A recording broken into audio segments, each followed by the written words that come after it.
అసలు ఆ జీవోలు ఇచ్చింది ఎవరు? రాజశేఖర రెడ్డి గారు ఇచ్చినారు. ఆ జీవోలు ఏంటి? టీటీడీని 7 కొండలుగా గుర్తించింది రాజశేఖర రెడ్డి గారు నాన్న. టీటీడీ పరిధిని 350 కిలోమీటర్లకు పెంచింది నాయన.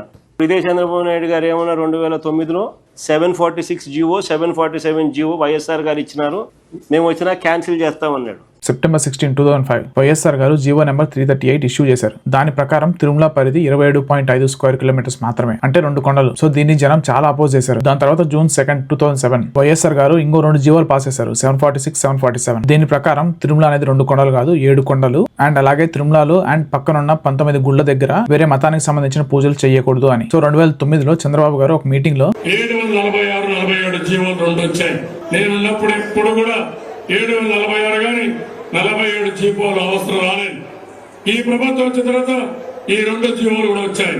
రేపు అధికారంకి వస్తాయి ఈ 2 జీవోలు కూడా తీసేస్తామని చెప్పి కూడా నేను మీ అందరికీ హామీ ఇస్తున్నాను.